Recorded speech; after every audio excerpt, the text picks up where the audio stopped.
Break ಆದ್ಮೇಲೆ ಮತ್ತೆ ಪುನಃ ವಿಶೇಷ ಕಾರ್ಯಕ್ರಮವನ್ನು ಮುಂದುವರಿಸ್ತಾ ಇದ್ದೀನಿ. ಇವಾಗ ನಮ್ಮ ಚಾನೆಲ್ನ ಪ್ರೋಗ್ರಾಮಿಂಗ್ ಹೆಡ್ ಆದ ಸುದರ್ಶನ್ ಅವರು ನಮ್ಮನ್ನು ಜಾಯ್ನ್ ಆಗಿದ್ದಾರೆ. ಸುದರ್ಶನ್ ಅವರೇ, ಕಾರ್ಯಕ್ರಮಕ್ಕೆ ಸ್ವಾಗತ. ದೀಪಾವಳಿ ಹಬ್ಬದ ಶುಭಾಶಯಗಳು. ಹೇಗಿದೆ ದೀಪಾವಳಿ ಸೆಲೆಬ್ರೇಷನ್? ತುಂಬಾ ಉತ್ಕೃಷ್ಟವಾಗಿದೆ. ಓಕೆ, ಈ ಸತಿ ತುಂಬಾ ವಿಶೇಷವಾಗಿ ಶಿರೋನಾಮೆಯಲ್ಲಿ ಕರುಣಾಳು ಬಾಬೆಳಕೆ ಅಂತ ಮಾಡ್ತಾ ಇದ್ದೀರಿ. ಯಾವ ರೀತಿಯ ಸಾಹಿತ್ಯಿಕವಾಗಿರ್ತಕ್ಕಂಥ ಹಿನ್ನೆಲೆ ಇದಕ್ಕೆ ನಿಮ್ಮ ಅಭಿಪ್ರಾಯಕ್ಕೆ ಸಿಕ್ಕ ಹಾಗೆ? ಸಾಹಿತ್ಯಿಕ ಹಿನ್ನೆಲೆ ನಂಗೆ ನೆನಪಾಗೋದು ಒಂದು, BM ಶ್ರೀಕಂಠಯ್ಯ ಅವರ ಹೆಸರು ನಾವೆಲ್ಲ ಕೇಳಿದ್ದೀವಿ. ಖಂಡಿತ. ಕನ್ನಡ BM ಶ್ರೀ, ಸಾಹಿತ್ಯ ಲೋಕದ ದಿಗ್ಗಜ, ಭೀಷ್ಮ ಅಂತ. ಅವರು ಒಂದೆಡೆ ಬರೀತಾರೆ, ಒಂದು ಆಂಗ್ಲ ಕವಿಯ ಒಂದು ಕವನ, ಅದು ಕಾವ್ಯ, ಅದು ಪ್ರಾಬ್ಲಿ HW ಲಾಂಗ್ ಫೆಲೋ ಅವ್ರು ಬರೆದಿರೋದು, ಲೀಡ್ ಕೈಂಡ್ಲಿ ಲೈಟ್ ಅಂತ. ಅದನ್ನು ಹೇಳ್ತಾರೆ, ಅದನ್ನ ನಿಮ್ಗೆ ಹೇಳಬೇಕು ಅಂತಂದ್ರೆ, ಕರುಣಾಳು ಬಾ ಬೆಳಕೆ ಮುಸುಕಿದೆ ಮಬ್ಬಿನಲಿ, ಕೈ ಹಿಡಿದು ನಡೆಸೆನ್ನನು. ಕರುಣಾಳು ಬಾ ಬೆಳಕೆ ಮುಸುಕಿದೆ ಮಬ್ಬಿನಲಿ, ಕೈ ಹಿಡಿದು ನಡೆಸೆನ್ನನು. ಇರುಳು ಕತ್ತಲೆಯ ಗವಿ ಮನೆ ದೂರ ಕನಿಕರಿಸಿ, ಇರುಳು ಕತ್ತಲೆಯ ಗವಿ ಮನೆ ದೂರ ಕನಿಕರಿಸಿ, ಕೈ ಹಿಡಿದು ನಡೆಸೆನ್ನನು. ಹೇಗಿದೆ? ಇರುಳು ಕತ್ತಲೆಯ ಗವಿ ಬೆಳಕೆ ಅನ್ನೋ ಒಂದು ಹೆಸರಿಗೆ ಈಗ ಸ್ವಲ್ಪ ಒಂದು ವೆಯ್ಟ್ ಬಂತು. ಹೌದು, ಇರುಳು ಕತ್ತಲೆಯ ಗವಿ, ನಮ್ಮ ಬದುಕು ಕತ್ತಲೆಯ ಗವಿ. ಮನೆ ದೂರ ಅಂತ ಹೇಳ್ತಾನೆ ಅಲ್ಲಿ ಕವಿ, ಮನೆ ದೂರ ಅಂತ ಹೇಳಿಬಿಟ್ಟಿದ್ದಾನೆ. ಆಯ್ತಾ? ಕವಿ ರವಿ ಕಾಣದನ್ನು ಕವಿ ಕಂಡ ಅಂತ. ಆದ್ರೆ ರವಿಯ ಮನೆನೇ ನಮ್ಮ ಮನೆ, ಅಲ್ಲಿ ಹೂದ ನಮ್ಮ ಮನೆ. ನಾವು ರವಿ ಅಂತ ತಕ್ಷಣ ಸೂರ್ಯನ್ ನೋಡ್ತೀವಿ, ಸೂರ್ಯ ಪ್ರತ್ಯಕ್ಷ ದೇವತೆ ಅಲ್ವಾ? ಹಾಗೆ ಅಲ್ಲಿ ಹೂದ ನಮ್ಮ ಮನೆ, ಇಲ್ಲಿ ಬಂದೆವು ಸುಮ್ಮನೆ ಬಂದಾಗ ನಾವೇನೇನ್ ಮಾಡ್ತೀವಿ? ಇಲ್ಲಿ ಬಂದಿದ್ದೆಲ್ಲ ಬರೀ ಪಾಪ ಗಳಿಸೋದಕ್ಕೆ. ಪುಣ್ಯ ಹರಿಸೋದು ಯಾವಾಗ? ಪುಣ್ಯ ಸುರಿಸೋದು ಯಾವಾಗ? ಪಾಪ ಹರಣ ಆಗ್ಬೇಕು, ಪುಣ್ಯ ಸುರಿಬೇಕು. ಹಾಗಾಗಿ ಕರುಣಾಳು ಬಾ ಬೆಳಕೆ, ಬೆಳಕು ಬರಬೇಕಾದ್ರೆ ನಾವು ಕೇಳಬೇಕಂತ, ಏನು ಬಾ ಬೆಳಕೆ ಅಂತ ದೈನ್ಯತೆ ಬೇಕು. ಕಮಾನ್ ಲೀಡ್ ಕೈಂಡ್ಲಿ ಲೈಟ್ ಅಂತ ಆಗೋದಿಲ್ಲ. ಲೀಡ್ ಕೈಂಡ್ಲಿ ಲೈಟ್ ಅಂತ ಲಾಂಗ್ ಫೆಲೋ ಹೇಳ್ತಾನೆ, HW Longfellow. Lead me from darkness to the light, ಅಂಧಕಾರದಿಂದ ಜ್ಞಾನದೆಡೆಗೆ ಕರೆದೊಯ್ಯಿ ಅಂತ.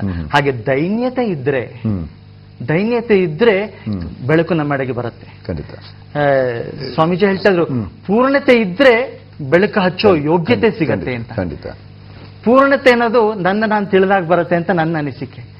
ನಾನ್ ತಿಳಿಯೋದೇ ಇಲ್ಲ, ನಾನ್ ಯಾರು ತಿಳಿಯೋದೇ ಇಲ್ಲ. ಅವಾಗ್ಲೇ ನಾವು ದಿನಪೂರ್ತಿ ಬೇರೆಯವ್ರನ್ನ ತಿಳ್ಕೊಳ್ಳೋದ್ರಲ್ಲೇ ನಾವು ಕಾಲ ಹೊರತು ನನ್ನನ್ನು ನಾನು ಅರ್ಥ ಮಾಡ್ಕೊಳ್ಳೋದ್ರಲ್ಲೇ ನಾವು ಸೆಕೆಂಡ್ ಕೂಡ ಯೂಸ್ ಕೊಡಲ್ಲ ನಾವು. ಹೌದು, ಯಾರೋ ಬೆಳಿಗ್ಗೆ ಒಂದು ಕಾರ್ಯಕ್ರಮ ನೋಡ್ತಾ ಇದ್ದೆ, ಯಾವ್ದೋ ಒಂದು ಜ್ಯುವೆಲ್ರಿದು. You want to look beautiful, wear good jewels. Always you keep looking others. ಯಾವಾಗ್ಲೂ ಇನ್ನೊಬ್ಬರು ನೋಡ್ತಾ ಇರ್ತೀವಿ, ನಮ್ಮನ್ನ ನಾವು ನೋಡ್ಕೊಳ್ಳೋದು ಯಾವಾಗ? ನಾವು ನಮ್ಮನ್ನ ನೋಡಿ ನಮ್ಮ ಪೂರ್ಣತೆ ಪಡೆದು ಆಮೇಲೆ ಬೆಳಕನ್ನ ಆ ದೈನ್ಯತೆಯಿಂದ ಕೇಳ್ಬೇಕು. ಬಾ ಬೆಳಕೆ, ಇರುಳು ಕತ್ತಲೆಯ ಗವಿ ಮನೆ ದೂರ. ಈ ಜರ್ನಿ ಜಾಸ್ತಿ ಇದೆ, ಪಾಪಿ ಚಿರಾಯು ಇಲ್ಲಿ, ಹಾಗಾಗಿ ಹೋಗ್ಬೇಕಾಗಿದೆ. ಕರುಣಾಳು ಬಾ ಬೆಳಕೆ, ಅದು ದೀಪದ ಹಚ್ಚಿ ಬೆಳಕನ್ನ ತಾನು ತನ್ನ ಹೃತ್ಕಮಲದೊಳಗೆ ತಂದುಕೊಂಡು ತಾನು ಸುಜ್ಞಾನಮಯಿ ಅಂತ ಏನು ಅನುಭವ ಪಟ್ಟಾಗ ಬೆಳಕು ದೀಪ ಎಲ್ಲ ಒಂದಾಗತ್ತೆ. ನಿತ್ಯಶಾಂತಿ ಭಕ್ತಿ ಬರೀ ಒಂದು ದೀಪ ಹಚ್ಚಿದ್ರೆ ಸಾಕಾಗಲ್ಲ. ಈ ಭಕ್ತಿಯು ಕೂಡ ಎಷ್ಟೊಂದು ಪ್ರಾಮುಖ್ಯತೆ ಪಡ್ಕೊಂಡಿರುತ್ತೆ. ನಾವು ಯಾಕಂದ್ರೆ ಬಹುಪಾಲು ಪಾಪ ಸಂಪಾದನೆ ಮಾಡಿರ್ತೀವಿ, ನಾವಿಲ್ಲಿ ಪುಣ್ಯಕ್ಕೆ ಬಹಳ ಅವಕಾಶ ಕಡಿಮೆ ಕೊಟ್ಟಿರ್ತೀವಿ. ಬರೀ ದೀಪ ಹಚ್ಚಿದ್ರೆ ಸಾಕು ಅನ್ನುವಂಥದ್ದು ಇರುತ್ತೆ. ದೀಪ ಹಚ್ಚಿದ ತಕ್ಷಣ ಎಲ್ಲವೂ ನಂಗೆ ಸಿಗ್ಬಿಡುತ್ತೇನೋ, ದೇವರಿಗೆ ಬೇಜಾರಾಗಬಾರ್ದು ಅಂತ 1ರಿಂದ 1000 ಗಟ್ಟಲೆ ದೀಪ ಹಚ್ಚೋರು ಕೂಡ ಇರ್ತಾರೆ. ಏನು ಎಷ್ಟು ಪ್ರಾಮುಖ್ಯತೆ ಪಡ್ಕೊಳ್ತೀವಿ ಈ ಭಕ್ತಿ ಅನ್ನುವಂಥದ್ದು? ಹೇಗಿರಬೇಕು? ನನ್ನ ಅನುಭವದ ಪ್ರಕಾರ ಭಕ್ತಿ ಅನ್ನೋದು ಎಲ್ಲರೂ ತೋರಿಸ್ಕೊಳ್ತಾರೆ, ದೇವರಿಗೆ ಕೈ ಜೋಡಿಸ್ತಾರೆ, ಇದು ಮಾಡ್ತಾರೆ, ಆ ರೀತಿ ಇವತ್ತು ಆಗಿದೆ. ಬಟ್ ನಿಜವಾದ ಭಕ್ತಿ ಬರಬೇಕಾದ್ರೆ ಈ ಪೂರ್ಣತ್ವದ ಅನುಭವ ಆದ ನಂತರನೇ ಅದು ಭಕ್ತಿ ಬರೋದು. ಇಲ್ಲಾದ್ರೆ ಏನೋ ಒಂದು ಸ್ಕೂಲಲ್ಲಿ ಹೇಳ್ಕೊಟ್ಟಿದ್ದಾರೆ, ಅಥವಾ ತಂದೆ ತಾಯಿ ಹೇಳ್ಕೊಟ್ಟಿದ್ದಾರೆ, ಅಥವಾ ಸಂಬಂಧಿಕರು ಏನೋ ಹೇಳ್ಕೊಟ್ಟಿದ್ದಾರೆ, ಕೈ ಜೋಡಿಸ್ಬೇಕು, ಪ್ರಾರ್ಥನೆ ಮಾಡಬೇಕು ಅಂತ.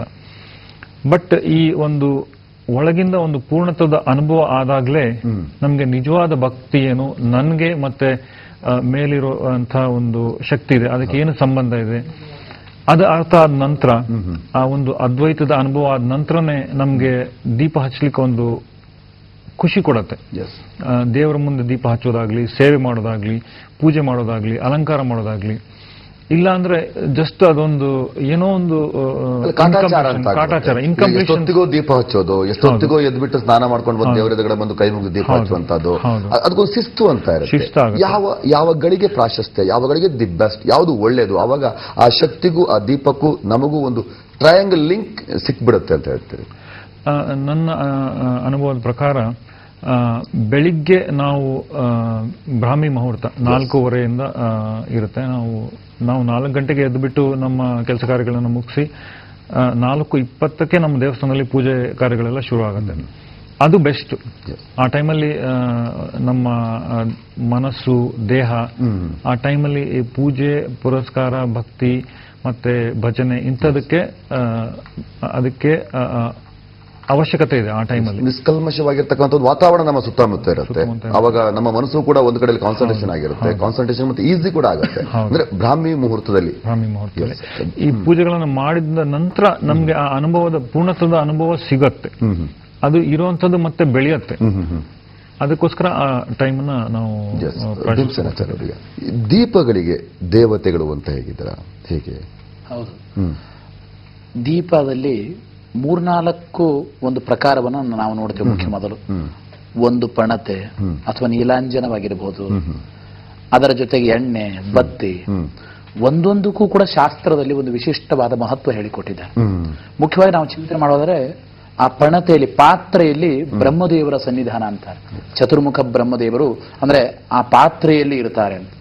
ಎಣ್ಣೆಯಲ್ಲಿ ಮಹಾಲಕ್ಷ್ಮೀ ದೇವಿಯರು ಇರ್ತಾರೆ ಅಂತ ವಿಶೇಷವಾಗಿ. ಬತ್ತಿಯಲ್ಲಿ ವಾಸುದೇವ, ಈ ರೀತಿಯಾಗಿ. ಅದು ದೀಪದಲ್ಲಿ ಬಿಳಿ ದೀಪ ಮತ್ತು ಕಪ್ಪು ದೀಪ, ಅಂದ್ರೆ ಕುಡಿ ಜಾಸ್ತಿ ಬಂದಾಗ ಒಂದು ಕಪ್ಪಾಗುತ್ತೆ. ಬಿಳಿಯಲ್ಲಿ ವಾಯುದೇವರು, ಆಂಜನೇಯನ ಸನ್ನಿಧಾನ. ದೀಪ ಕೆಂಪು ಉರಿಯುತ್ತಾ ಇದ್ರೆ ಇಂದ್ರದೇವರ ಸನ್ನಿಧಾನ ಅಂತ. ಆಮೇಲೆ ಕಪ್ಪು ಇದ್ರೆ ಅದು ರುದ್ರದೇವರ ಸನ್ನಿಧಾನ ಅಂತ, ಶಿವದೇವರ ಸನ್ನಿಧಾನ. ಹೀಗೆ ಒಂದು ಪ್ರಕಾರದ ವಿಭಾಗ ಇದೆ. ಅದ್ರ ಜೊತೆಗೆ ನಾವು ಶಾಸ್ತ್ರೀಯವಾಗಿ, ಮುಖ್ಯವಾಗಿ ಆಧ್ಯಾತ್ಮಿಕವಾಗಿ ಚಿಂತನೆ ಮಾಡಬೇಕಾದ್ರೆ ಏನೋ ದೀಪ ಹಚ್ಚಿಬಿಡ್ತೇವೆ, ಎಣ್ಣೆ ಬತ್ತಿ ಹಚ್ಚಿಬಿಡ್ತೇವೆ, ಬೆಳಕಾಗುತ್ತದೆ, ಇಷ್ಟೇ ಅಲ್ಲ. ಅದ್ಭುತವಾದ ಒಂದು ಸಂದೇಶ ಇದೆ ದೀಪದಲ್ಲಿ. ಪಣತೆ, ಎಣ್ಣೆ, ಬತ್ತಿ ಮತ್ತು ಆ ಜ್ವಾಲೆ, ದೀಪ ಒಂದೊಂದರಿಂದ ಒಂದೊಂದು ನಾವು ಚಿಂತನೆ ವಿಶಿಷ್ಟವಾಗಿ. ಪಣತೆ ಅಂದ್ರೆ ನಮ್ಮ ದೇಹ, ಈ ಮಾನವ ಶರೀರ. ಸಾಧನೆ ಆಗೋದೇನೆ ಮಾನವ ಶರೀರದಿಂದ ಅಂತ ಶಾಸ್ತ್ರ ಪುರಾಣಗಳಲ್ಲಿ ನಾವು ಸ್ಪಷ್ಟವಾಗಿ ಒಂದು ಕೇಳ್ತೇವೆ. ಪಣತೆ ಅಂದ್ರೆ ಇದು ದೇಹದ ಸಂಕೇತ. ಅದರ ಜೊತೆಗೆ ಎಣ್ಣೆ, ಎಣ್ಣೆ ಇದು ಅಂದ್ರೆ ದ್ರವ ಪದಾರ್ಥ. ದ್ರವ ಪದಾರ್ಥದಲ್ಲಿ ಸ್ನೇಹ ಎಂಬ ಗುಣ ಇದೆ ಅಂತ ನಾವು ಶಾಸ್ತ್ರದಲ್ಲಿ ಹೇಳ್ತೇವೆ. ಸ್ನೇಹ ಅಂದ್ರೆ ಸ್ನೇಹಕ್ಕೆ ಭಕ್ತಿ ಅಂತ ಕರೀತಾರೆ. ನಿರಂತರ ಪ್ರೇಮ ಪ್ರವಾಹ ಭಕ್ತಿ ಅಂತ ಹೇಳ್ತಾರೆ. ಎಣ್ಣೆ ಅಂದ್ರೆ ಭಗವಂತನಲ್ಲಿ ವಿಶಿಷ್ಟವಾದ ಒಂದು ಭಕ್ತಿ ನಮಗೆ. ಯಾಕಂದ್ರೆ ನೀವು ಹೇಳಿದ್ರಲ್ಲ, ಭಕ್ತಿ ಇದ್ರೇನೆ ನಾವು ಮಾಡಿದ ಕಾರ್ಯ ಅದು ಪೂರ್ಣ ಆಗೋದು, ಅದು ಫಲ ಕೊಡ್ತಕ್ಕಂಥದ್ದು, ಸಾರ್ಥಕವಾಗತಕ್ಕಂಥದ್ದು. ಎಣ್ಣೆ ಇದು ಭಕ್ತಿಯ ಸಂಕೇತ. ಜೀವನದಲ್ಲಿ ವೈರಾಗ್ಯ ಇರಬೇಕು. ಭಗವದ್ ಅನುಗ್ರಹ ಆಗಬೇಕಾದ್ರೆ ನಮ್ಮ ಯೋಗ್ಯತೆಗೆ ಅನುಗುಣವಾಗಿ ತಕ್ಕ ಮಟ್ಟಿಗೆ ವೈರಾಗ್ಯ ಇರಬೇಕಲ್ಲ. ಬತ್ತಿ ಇದು ವೈರಾಗ್ಯದ ಸಂಕೇತ. ಯಾಕೆಂದ್ರೆ ಬತ್ತಿ ಪಾಪ ತಾನು ಸುಟ್ಟುಕೊಂಡು ಜಗತ್ತಿಗೆ ಬೆಳಕನ್ನು ಕೊಡುತ್ತದೆ, ಅದು ವೈರಾಗ್ಯ. ಹಾಗೆ ನಾವು ದೇಹದಿಂದ ಅನೇಕ ಕರ್ಮಗಳನ್ನು, ಅಂದ್ರೆ ಉಪವಾಸಾದಿ ವ್ರತಗಳಾಗಿರ್ಬೋದು ಅಥವಾ ಪ್ರದಕ್ಷಿಣಾದಿಗಳಾಗಿರ್ಬೋದು, ಭಗವಂತನಿಗೆ ನಮ್ಮ ದೇಹವನ್ನ ಸವಿಸಿ ನಮ್ಮನ್ನು ನಾವು ಸಮರ್ಪಣೆ ಮಾಡಿಕೊಳ್ತೇವಲ್ಲ, ಆಹಾರ ತ್ಯಾಗ ಆಗಿರಬಹುದು, ಈ ರೀತಿ ಏನು ಕರ್ಮಗಳಿದೆ, ಸಾಧನೆಗಳಿದೆ, ಇದು ವೈರಾಗ್ಯದ ಸಂಕೇತ. ಹಾಗೆ ಭಕ್ತಿ ವಿಶಿಷ್ಟವಾಗಿ ಅಂದ್ರೆ ಒಂದು ಪರೋಪಕಾರಿಯಾಗಿರ್ತಕ್ಕಂಥ ವಸ್ತು, ವೈರಾಗ್ಯದ ಸಂಕೇತವೇ ಅದು ಬತ್ತಿ ಅಂತ ಹೇಳ್ಬೋದು. ಇನ್ನು ಜ್ಞಾನ, ಯಾಕಂದ್ರೆ ಉದ್ಧಾರ ಆಗ್ಬೇಕಾದ್ರೆ ಜ್ಞಾನ ಭಕ್ತಿ ವೈರಾಗ್ಯಗಳಿಂದ ಅಂತ ಹೇಳಿ, ಭಗವಂತನ ತತ್ವಜ್ಞಾನ, ಭಗವಂತನ ಪಾದಾರವಿಂದದಲ್ಲಿ ಭಕ್ತಿ, ಜೊತೆಗೆ ವಿಷಯ ವೈರಾಗ್ಯ, ಸಂಸಾರದಲ್ಲಿ ವೈರಾಗ್ಯ ಇರಬೇಕು ಅಂತ. ಅದರಿಂದ ಭಕ್ತಿ ಅಂದ್ರೆ ಎಣ್ಣೆ, ಬತ್ತಿ ಅಂದ್ರೆ ವೈರಾಗ್ಯ, ದೀಪ ಅದು ಜ್ಞಾನದ ಸಂಕೇತ. ಈ ಮೂರಿದ್ರೆ ನಿಶ್ಚಿತವಾಗಿ ನಮ್ಮ ಜೀವನ ಉದ್ಧಾರ ಆಗುತ್ತೆ ಎಂಬ ಸಂದೇಶ ದೀಪದಲ್ಲಿ ಅದ್ಭುತವಾದ ಸಂದೇಶ. ಖಂಡಿತ. ಬಸವರಾಜ್ ಗುರೂಜಿ ಅವರೇ ಹೇಳ್ತಾ ಇದ್ರೆ ಆವಾಗಲೇ ದೀಪಾವಳಿಯಲ್ಲಿ ಎಷ್ಟು ದೀಪಗಳನ್ನು ಇಡಬೇಕು ನಾವು ಕಂಟಿನ್ಯೂ ಮಾಡ್ತಾ ಇದ್ದೀವಿ.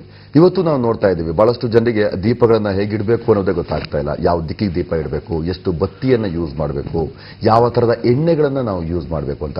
ಇವತ್ತೆಲ್ಲವೂ ಕೂಡ ಮಾಡರ್ನ್ ಆಗಿ ದೀಪದ ಎಣ್ಣೆ ಅಂತಲೇ ಒಂದು ಸ್ಪೆಷಲ್ ಆಗಿ ಬಂದ್ಬಿಟ್ಟಿದೆ. ರೆಡಿಮೇಡ್ ಬತ್ತಿ ಕೂಡ ಬಂದ್ಬಿಟ್ಟಿದೆ. ದೀಪಗಳಲ್ಲೂ ಕೂಡ ನಾವು ಬಹಳಷ್ಟು ವೆರೈಟಿಯನ್ನು ನೋಡ್ತೀವಿ. ಇವತ್ತು ಮಣ್ಣಿನ ಹಣತೆಯನ್ನು ನೋಡುವ ಸಿಕ್ಕೋದೇ ಇಲ್ಲ. ಇವತ್ತು ಎಲ್ಲವೂ ಕೂಡ ರೆಡಿಮೇಡ್ ಸಿಕ್ಬಿಟ್ಟಿದೆ. ಇದ್ರ ಬಗ್ಗೆ ಏನು ಹೇಳ್ತೀರಿ? ವಸಂತ್, ಮುಖ್ಯವಾಗಿ ಇನ್ನೊಂದೇನು ಅಂದ್ರೆ ದೀಪವನ್ನ ನೀವು ಅದಕ್ಕೂ ಮುಂಚೆ ಒಂದು ಪ್ರಶ್ನೆಗೆ ಉತ್ತರ ಕೊಡಕ್ಕೆ ಇಷ್ಟಪಡ್ತೀನಿ. ದೀಪದಿಂದ ದೇವರು ನೋಡ್ಬೋದಾ ಅಂತಂದಾಗ ನೋಡಿ, ಆ ಪದಗಳೇ ಹಾಗೆ ಬರುತ್ತೇನು, ಭಕ್ತ, ಭಕ್ತಿ, ಭಗವಂತ. ನೋಡಿ, ಭಕ್ತ ಆಗ್ಬೇಕು ಫಸ್ಟ್. ಭಕ್ತ ಅಂತ ಹೇಳಿದ್ರೆ ಅವನೇನು ಅಂದ್ರೆ ಇರೋ ಪರಿಸರವನ್ನೆಲ್ಲ ಶುದ್ಧವಾಗಿ ಇಟ್ಕೋಬೇಕು. ಆ ಶುದ್ಧವಾಗಿ ಇಟ್ಕೊಂಡು ಎಲ್ಲಾ ಪರಿಕರಗಳನ್ನ ಸರಿ ಮಾಡ್ಕೊಂಡಿರ್ತಕ್ಕಂಥವನು ಭಕ್ತ. ಅದರಲ್ಲಿ ಭಕ್ತಿ ತುಂಬಿಸ್ಕೋಬೇಕು, ಕಾನ್ಸಂಟ್ರೇಷನ್. ಆ ಕಾನ್ಸಂಟ್ರೇಷನ್ ಅನ್ನ ನೀವು ಇನ್ನು ದೀಪ ಅಂತಿರೋ ಏನಂತಿರೋ ಗೊತ್ತಿಲ್ಲ, ಕಾನ್ಸಂಟ್ರೇಷನ್. ಅಲ್ಲಿಂದ ಆಚೆಗೆ ನಿಮ್ಗೆ ಭಗವಂತ ಸಿಗ್ತಾನೆ. ಅದು ಒಂದ್ ಕಡೆ ಇಡಿ. ಹಾಗೆ ನೋಡಿ, ಧರ್ಮ ಅಂತಕ್ಕಂಥದ್ದನ್ನ ನಾವು ಪಾಲಿಸೋಕೆ ಒಂದು ಧರ್ಮ ಅಂತ ಹೋಗ್ತೀವಲ್ಲ, ಆ ಧರ್ಮದ ಹಾದಿಯಲ್ಲಿ ಹೋದಾಗ ಅಲ್ಲಿ ದೀಪ ಇಟ್ಕೊಂಡಾಗ ದೇವರು ಪ್ರತ್ಯಕ್ಷ ಆಗ್ತಾನೆ. ನೋಡಿ, ಧರ್ಮ, ದೀಪ, ದೇವರು, ಭಕ್ತ, ಭಕ್ತಿ, ಭಗವಂತ.